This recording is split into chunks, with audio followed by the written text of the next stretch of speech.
오늘은 누가복음 1장 46절부터 56절 말씀까지 함께 보시겠습니다. 한 절씩 교독합니다. 46절 말씀이에요.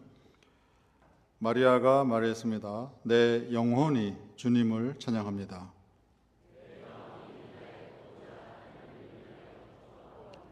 하나님이 여종의 비천함을 돌보셨도다.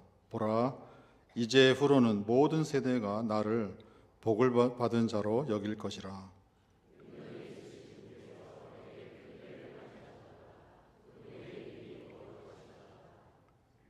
모든 세대에 여호와를 두려워하는 자들에게는 여호와의 긍휼하심이 함께 하실 것이라.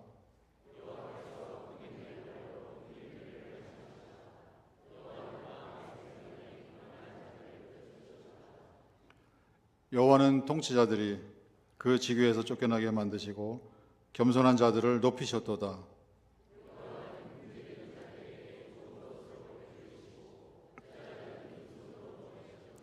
여호와는 여호와의 종 이스라엘을 향하신 긍휼을 기억하셨도다.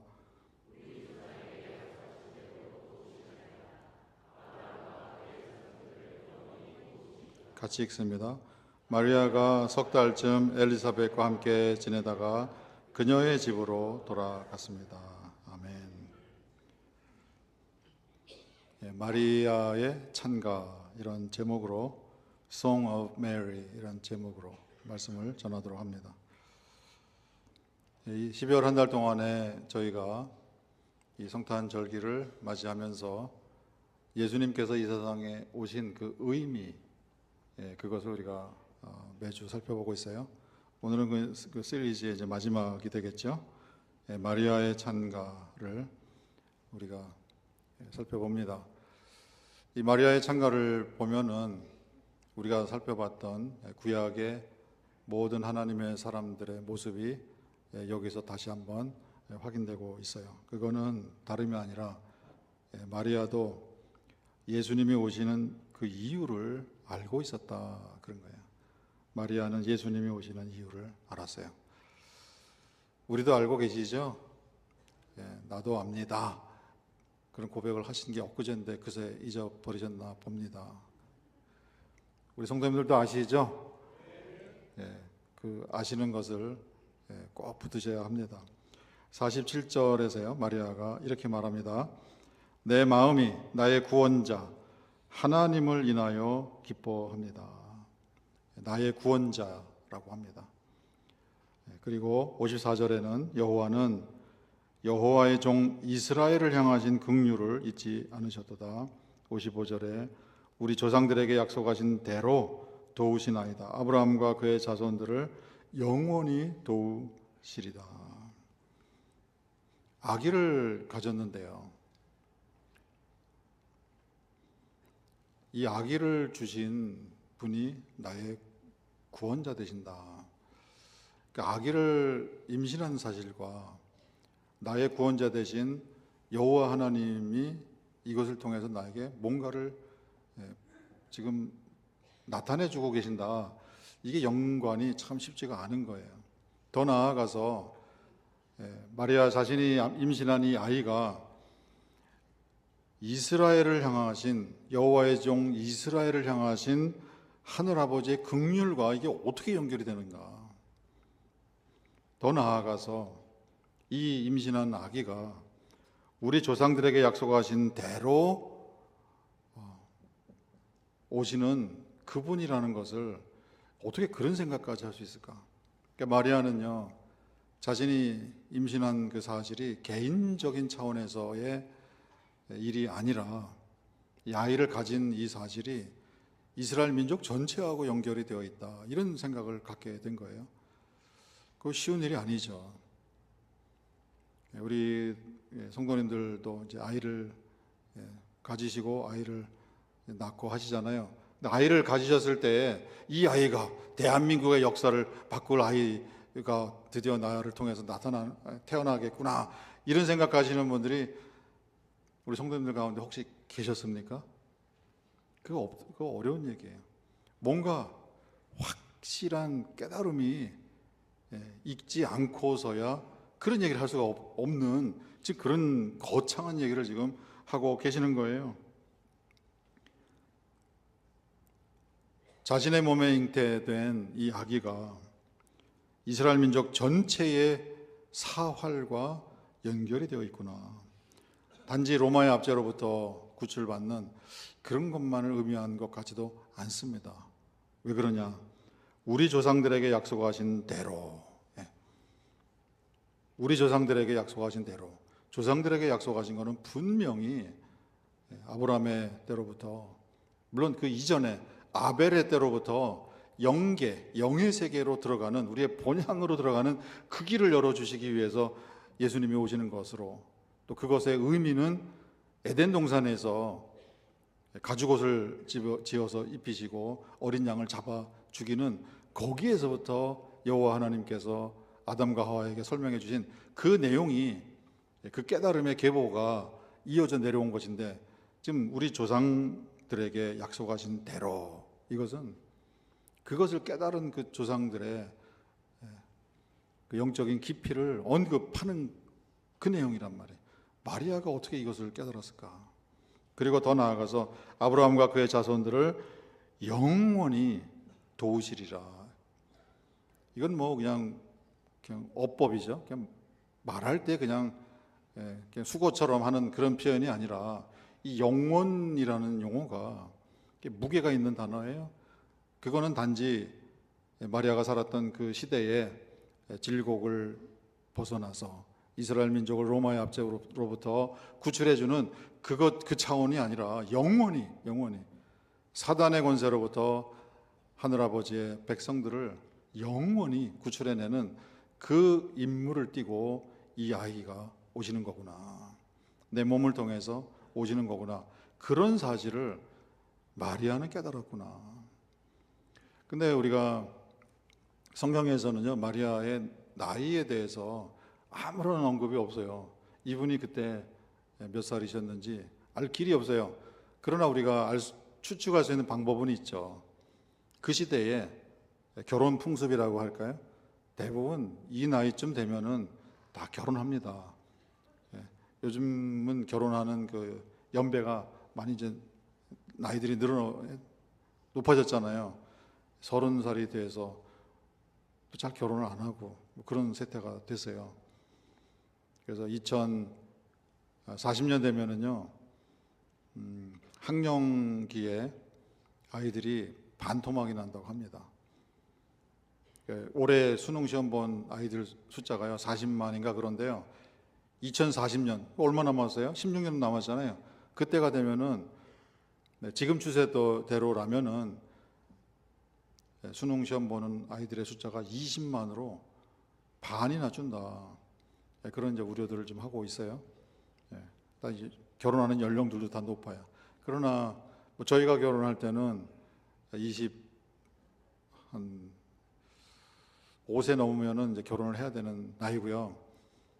그때 여성분들이 28세 되면은 노처녀다 이렇게 얘기를 해가지고요, 우리 노처녀들을 이제 구제하시는 분들이 많단 말이에요. 요즘에 28세 그러면은 결혼을 이렇게 빨리 해요, 이렇게 바뀐다. 근데요, 예전 시대 뭐 100년, 200년 그때는 훨씬 더 빨리 결혼했을 거란 말이에요. 이 마리아의 시대는 지금 2000년 전 얘기를 하는 거예요.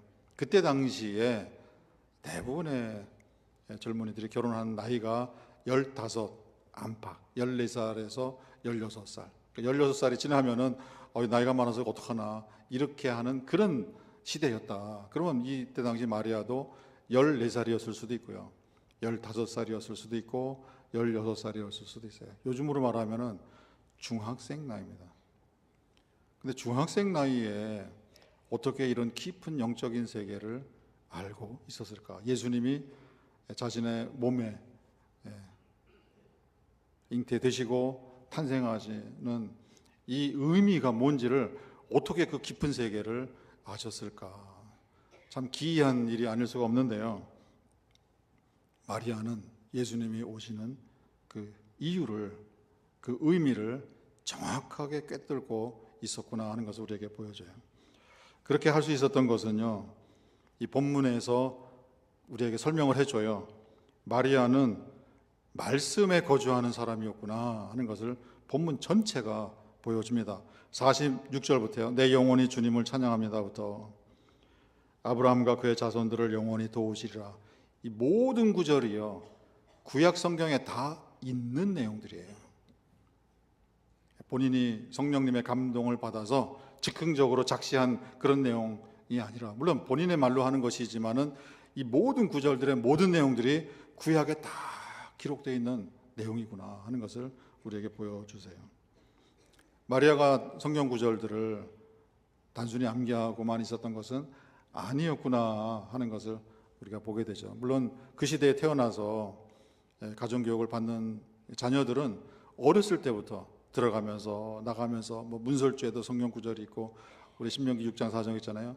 들으라 이스라엘아, 자녀들에게 이것을 그냥 생활화시키는 거예요. 그래서 아마 14살, 15살 마리아 나이가 되면 어쩌면은 구약 성경 전체를 암기하고 있었을 것이다, 우리가 그렇게 추측할 수도 있어요. 그러나 이것을 단순히 성경을 암기하고 있는 성경 지식이 탁월한 그런 차원이 아니라 이 성경 말씀들이 마리아 자신의 삶과 직결되어 있구나 하는 것을 마리아가 깨달은 거예요. 우리가 일반적인 진리, 우리 성경 말씀을 우리가 외우고 있지만은요, 참 좋은 말씀 이렇게 기억하는 것이지, 이 말씀이 바로 나에게 주신 말씀이다 이렇게 우리가 잘 못 느끼고 지나갈 수가 있어요. 물론 설교 말씀을 들을 때도 참 은혜되는 말씀입니다, 뭐 이렇게 반응을 할 수 있지만은 이 말씀이 저희가 늘 강단에서 강조드리는 것처럼 오늘 나에게 하늘 아버지께서 주시는, 나에게 들려주시는 음성이다, 이렇게 직접적으로 내 삶과 연결되어서 듣는 이런 부분이 우리에게 많이 지금 약화되어 있는데요, 마리아는 그 쓰여진 구절들이 다 자기와 연결이 되어 있는 것을 이분은 아셨구나, 그렇게 말씀을 가슴에 담고 마음에 새기고 있는 분이었구나라는 것을 우리가 확인하게 됩니다. 이런 거예요. 이사야 7장 말씀에 보라, 처녀가 잉태하여 아들을 낳을 것이요, 어느 처녀든지 처녀한테 나오겠구나라고 성경 지식으로 가지고 있을 수 있단 말이에요. 그런 것과 그 처녀가 나였단 말이야, 이렇게 반응하는 거하고는 이건 하늘과 땅 차이잖아요.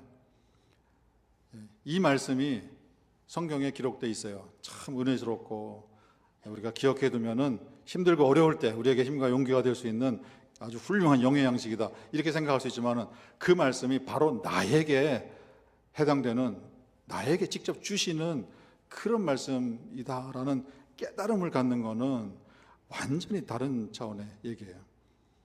그 처녀가, 이사야 선지자가 예언하신 그 처녀가 나구나, 이것을 깨달았을 때 글쎄요, 이 머리 끝부터 발끝까지 마리아의 몸에 전기가 흐르지 않았겠어요? 전율이 돋지 않았겠어요?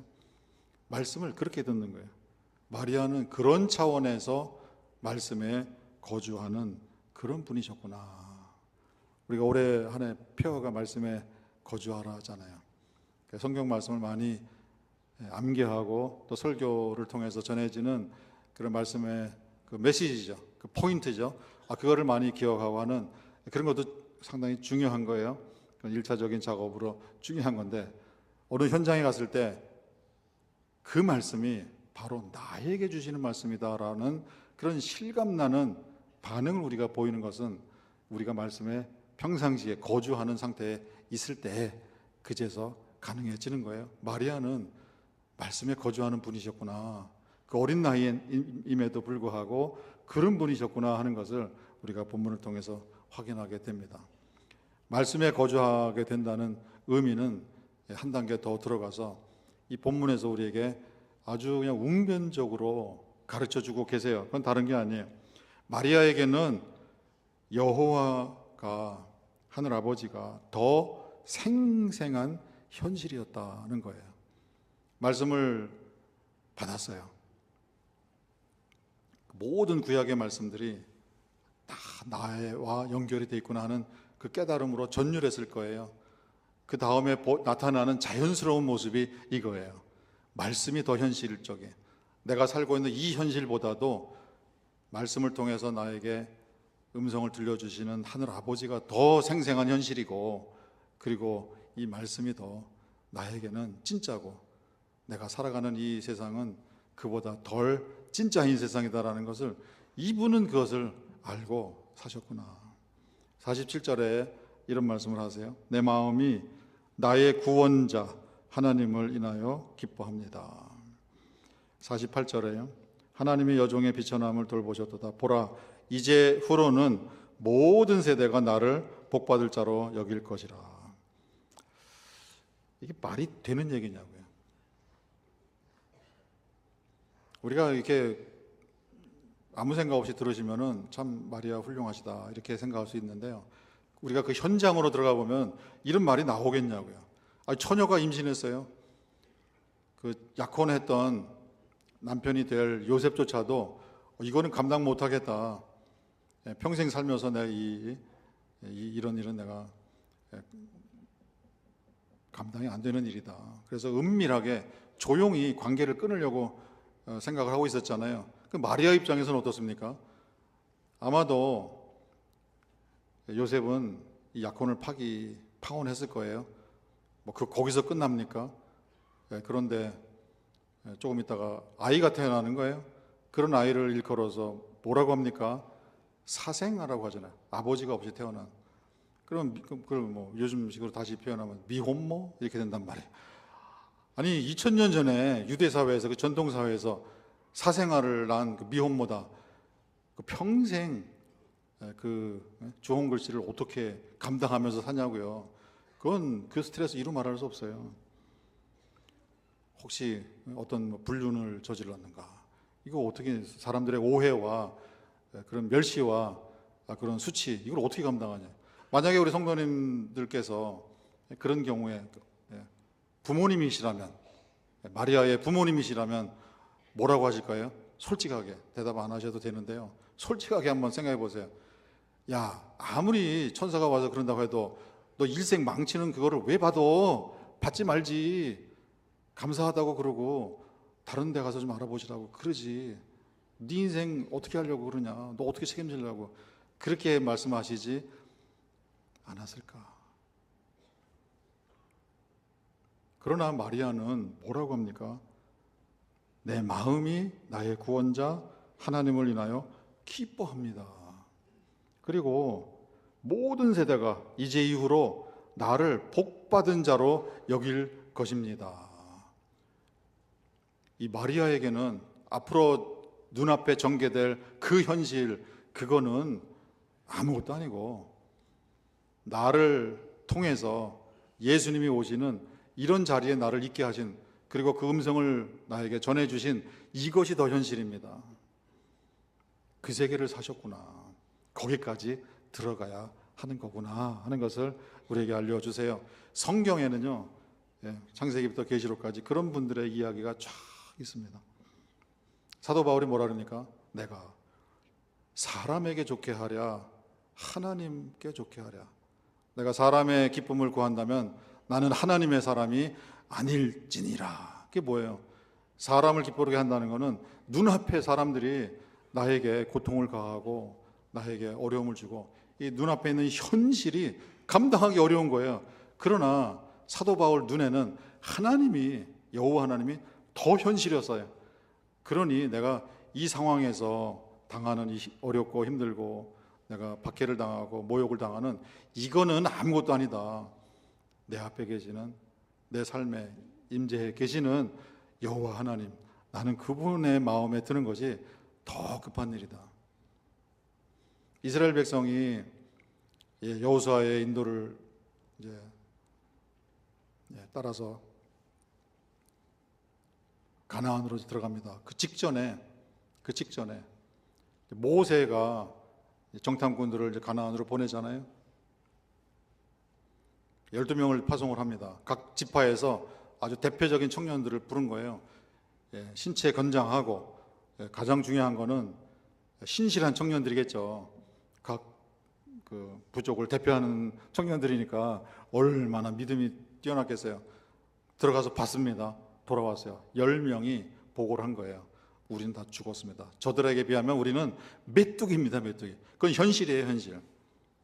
근데 여호수아하고 갈렙만 뭐라 그럽니까?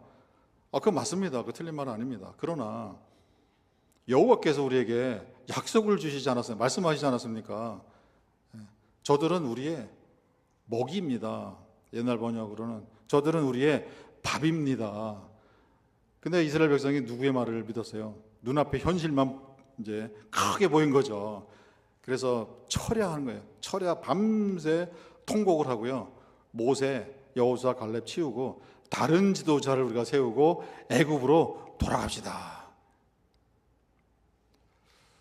아니, 홍해를 건넌 건 무슨 일인가요? 홍해를 건너고 얼마나 흥분해서 그냥 여호와를 찬양하는 그런 모습을 보였어요. 그 과정에서 얼마나 많은 그런 기적들을 체험했냐고요. 그랬던 이스라엘이 또 다른 현실 앞에서 완전 무너져 가지고요. 밤새 통곡을 하고 대성통곡을 한 거죠. 그리고 다른 지도자를 세워서 애굽으로 돌아가자. 폭동이 일어나기 직전 상황까지 가는 거예요. 왜? 현실이 그들에게는 생생한 거예요. 그들을 인도하시고 그들과 함께 계시고 그들을 지키시는 여호와 하나님의 임재가 이들에게는 생생한 현실이 아니었던 거예요. 그러나 여호와의 임재가 더 생생한, 여호와의 말씀이 더 생생한 현실로 살았던 분들에게는 저들은 우리의 밥이니라, 이런 얘기가 나오는 거예요. 우리 성도님들 앞에 현실이 있어요. 힘들고 어려운 현실이 있습니다. 크게 보이죠. 골리앗처럼 크게 보이죠. 그러나 아버지가, 하늘 아버지가 더 생생한 현실인 분들에게는 그거는 그야말로, 사도 바울의 표현을 빌리면은 그거는 배설물과 같은 아무 의미가 없는 거예요. 현실은 로마의 감옥에 갇혀서 내일 모레 죽는 거예요.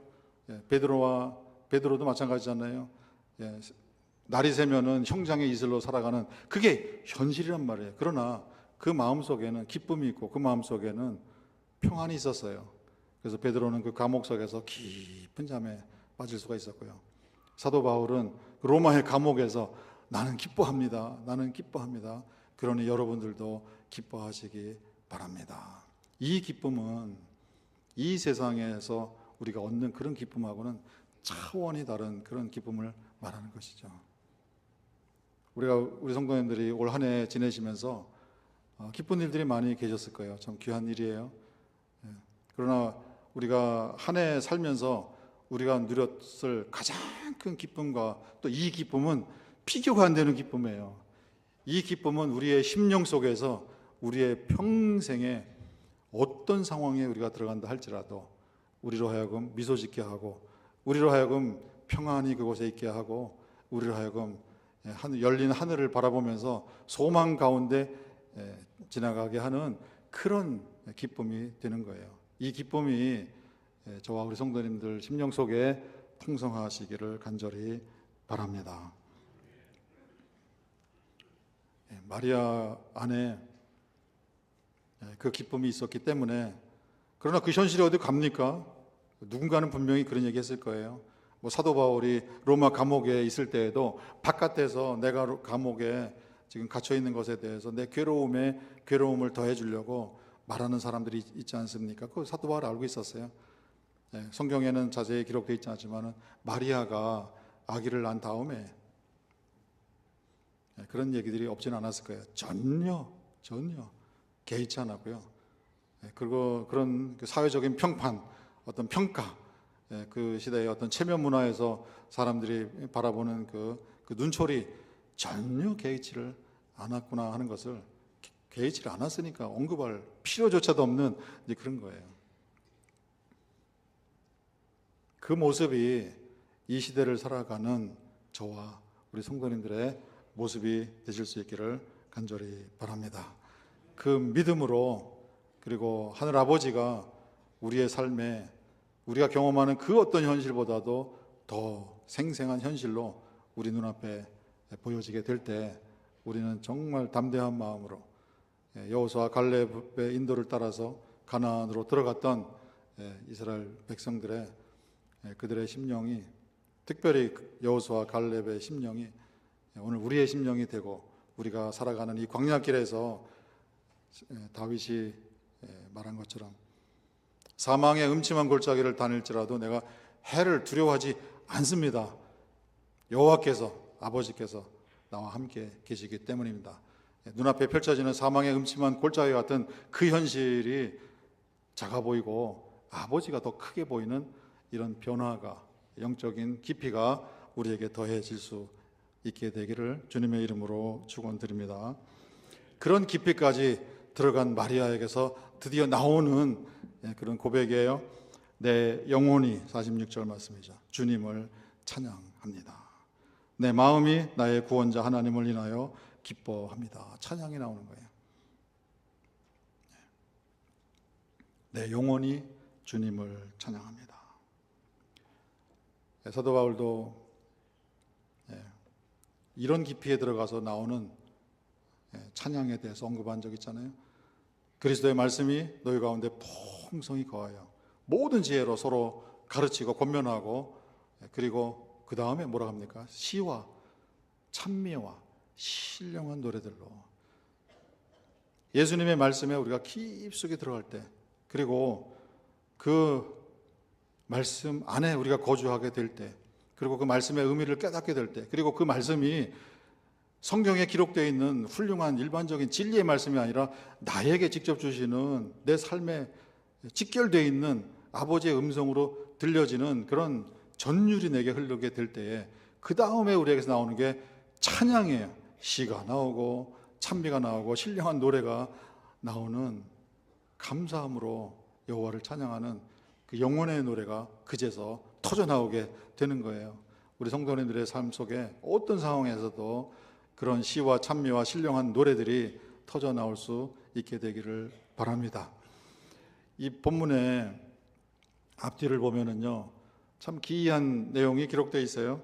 누가복음 1장에 이렇게 기록되어 있어요. 44절인데요. 보라, 내 문안하는 소리가 내 귀에 들릴 때에 아이가 내 복중에서 기쁨으로 뛰놀았도다. 이건 엘리사벳 그분의 말이에요. 마리아가 왔어요. 천사를 통해서 너의 친족 엘리사벳이 뭐 너무도 연로하셔서 아이를 도무지 가질 수 없는데 아이를 가졌지 않느냐, 벌써 6개월 되지 않았느냐, 그런 이제 소식을 전해줬잖아요. 그 소식을 듣고 마리아가 이제 간 거예요. 가면서 이제 집에 들어가면서 그랬겠죠.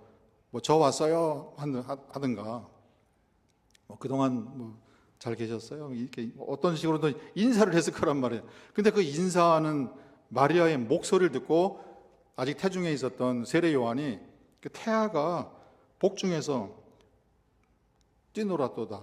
근데 어떻게 해요? 기쁨으로 뛰놀았도다. 어떻게 이런 신령한 일이 있을 수 있을까? 아직 태어나지도 않고 예수님을 본 적도 없는데 그 엘리사벳의 복중에서 기뻐하고 뛰노는 그런 반응을 보인 거예요. 예수님을 알았기 때문에. 우리 세운교회 성도님들도 예수님이 오시는 그 의미를 우리가 깨닫고요, 예수님이 이 세상에 오시는 그 원인, 그 목적, 그 이유를 우리가 다 깨달으시고 이 기쁨이 우리 심령 속에서 터져 나오게 되기를 간절히 바랍니다. 우리가 이따 2시 반부터 영화부에서부터 시니어 이르기까지 우리가 찬양하는 거예요. 이 기쁨으로 우리가 찬양을 올려드릴 수 있기를 바랍니다.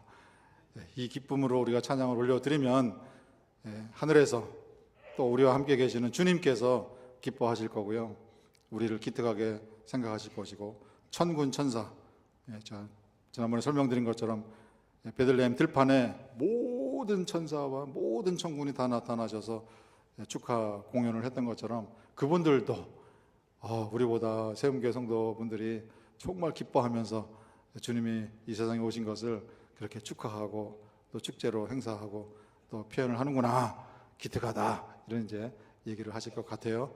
우리가 모두 기쁜 마음으로 함께 주님의 성탄을 축하하는 그 자리에 함께 동참해 주시면 참 좋을 것 같아요. 우리 성도님들의 삶에 이 마리아의 찬가가 다른 사람의 노래로 그치는 것이 아니라 내 삶의 찬가로, 나의 찬가로 우리가 부를 수 있는 우리 세움교회 모든 아버지의 자녀들 다 되시기를 주님의 이름으로 다시 한번 축원드립니다.